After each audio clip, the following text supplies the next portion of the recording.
When you look at YouTuber movies, most of them are not very good. They range from being unfunny comedies to not very scary horror movies. But like Gabe Newell coming out of his billion-dollar yacht to bless us with the Gabe Cube, a YouTuber came and gave us an actually good film. Made by Markiplier, it's probably one of the better horror films I've seen in a while. The music, the atmosphere, the acting, the visuals, all of it is just great, and I had to make a video about it the second I stepped out of the cinema. So, without further ado, this is Iron Lung. The movie opens up with our main character, the convict, sitting alone in a sub called the Iron Lung. The sub is mostly dark, claustrophobic and hot. The atmosphere is oppressive, almost like being in the belly of a metal beast.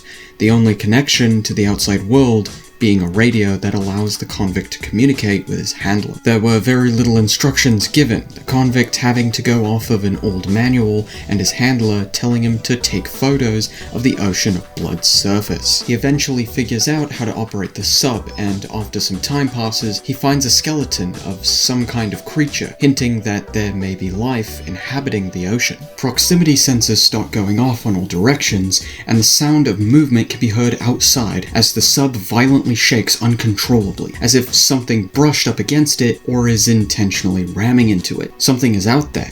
But what? However, before anything could happen, the sub is lifted up out of the ocean and brought into a docking station of a ship. The convict believes his service is now done and that he'll be set free, but a grim reality sets in. His handlers aren't done with him. He protests, accidentally blasting his handlers and Jacksepticeye with radiation, making his chances of freedom plummet even further. So, back into the ocean the convict goes. While descending, the convict speaks with his new handler, and we get a little more insight into why he's down there. If there is life down in this ocean, there's food, precious sustenance to the survivors of an apocalyptic event known as the Quiet Rapture. His radio connection then cuts out, and the convict discovers a computer. Inside it, he finds something he seemingly recognizes. It's a round glass disc that resembles a monocle.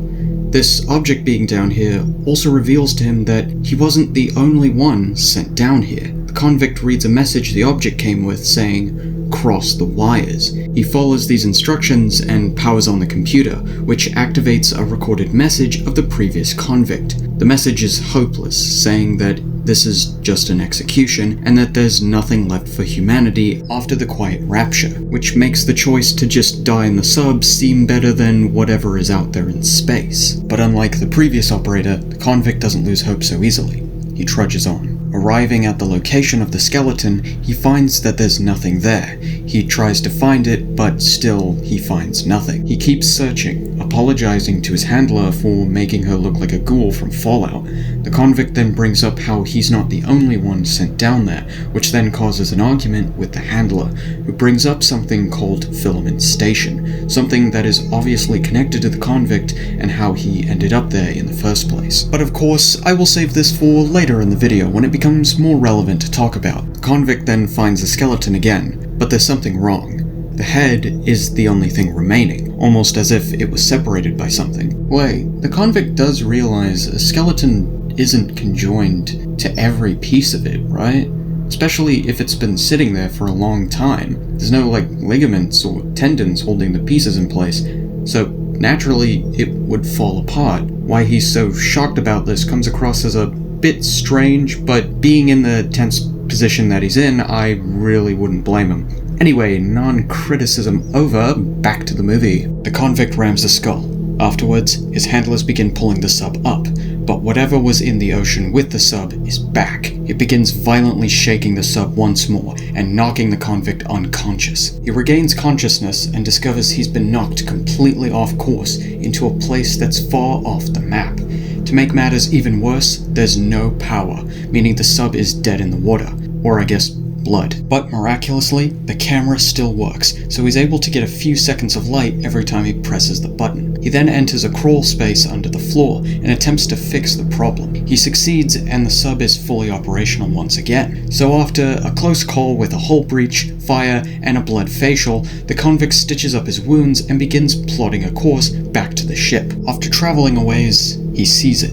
the creature, or at the very least, one of them, as there could be multiple creatures made evident by the skeleton. The creature slithers away and leaves the convict all alone once again. But not willing to back down now, the convict carries on, and it's in this segment where he makes his journey and we hear just how good the soundtrack is. Andrew Hulshult does an incredible job at giving the music a very haunting, oppressive, and isolating feeling during the slow and building moments, perfectly matching the feeling of being within the dark walls of the Iron Lung. And during the tense moments, the music is fast and heavy, really giving the scenes more weight while adding to the action. After some time navigating the seemingly endless tunnels, he finds something peculiar.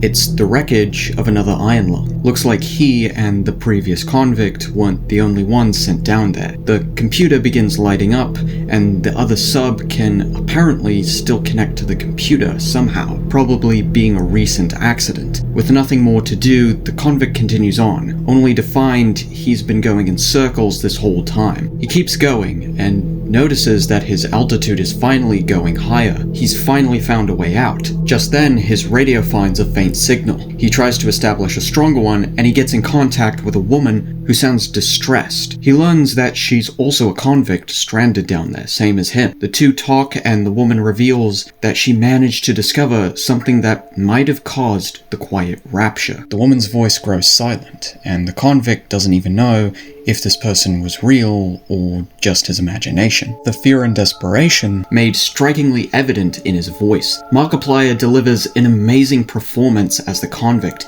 able to convey such raw emotion almost flawlessly. The convict is at his lowest, almost ready to give up, wasting precious oxygen talking to a voice that could very just well be in his head. The voice then returns, giving him coordinates to meet up together to, quote, see the answers together. So he gets back up and starts his new course. As he traveled, the two talk, and we get more information about Filament Station. The convict reveals that he was in a religious group called Eden. The group was responsible for blowing up the station, and they also abandoned him to take the fall. He gets to the location, but something is off. The woman isn't there. She begins speaking very vague phrases, even knowing the convict's name despite never asking for it. The convict then inspects the radio, only to discover that it isn't even plugged in, due to him smashing it out of frustration earlier. This woman is the creature, and it's fucking with his head. How and why? Oh, well, I'll get to that a little later.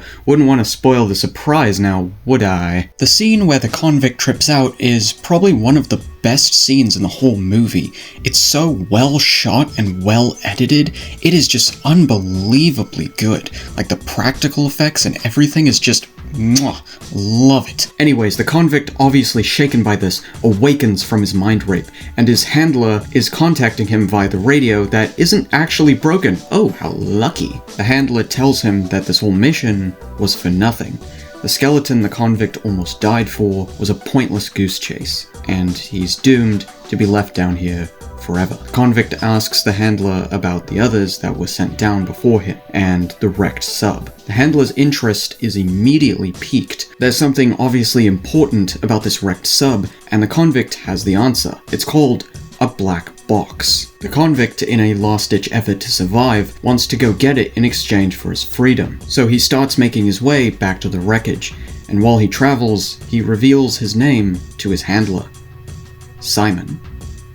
As he makes his way to the wrecked sub, the creature continues messing with Simon's head, flooding his mind with memories and voices of his past. One of the voices directs his attention to what I can only describe as being a fleshy growth on the ceiling. He arrives at the sub, and the computer starts receiving the data from the black box. The computer then receives a recording from the operator of the wrecked ship. She's distressed and reveals that the black box contains information on what caused the quiet rapture, until it then abruptly ends, and the fleshy growth that was on the ceiling has begun to spread to every inch of the sub, and allowing the blood from the ocean to leak in at a rapid rate. Some blood falls onto Simon's head, and it eats at his flesh, leaving a cut. He then inspects his wounds and finds that he's infected with some kind of virus or something like that. It seems that this blood is part of the creature, and once it makes contact with your skin, it's game over from the start. The handler desperately begs Simon to save the data box in the crawl space,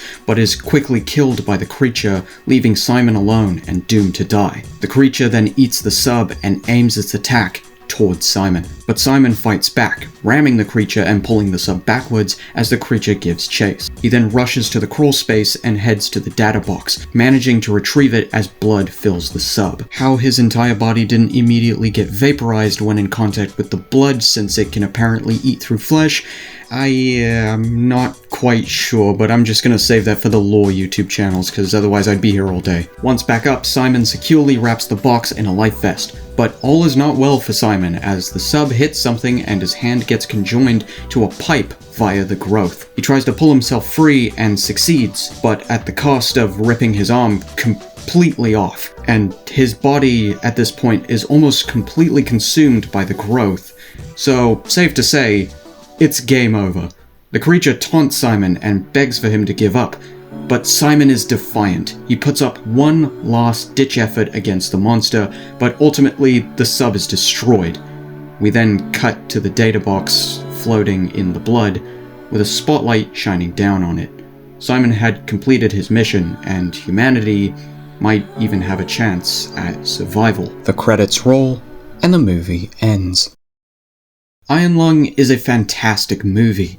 Its phenomenal use of lighting empowers the feeling of darkness and isolation in a small confined space. The sound design, the set design, the practical effects are all brilliantly well done, and the performance by Markiplier really makes you feel the fear, the anger, and the desperation in Simon's voice. The writing, however, it's a bit of a mixed bag. It's not the most deep or complex story out there, but it is a pretty competently made story, with Simon's struggle for survival being the main focus and drive of the film. The music, as I said before, is great, highlighting the weight and energy in the scenes. I just highly recommend you give this movie a watch if you haven't. The only thing I absolutely despised is the fact that I had to watch it in theaters, and there was this full-grown man with the voice of a prepubescent child sitting in the same row as me and my sister, laughing at every word Markiplier said like it was the funniest comedy in the world. Like, just, oh my god, bro, I wanted to crash out so hard it was annoying. Just shut the fuck up! So, yeah. Thanks for watching.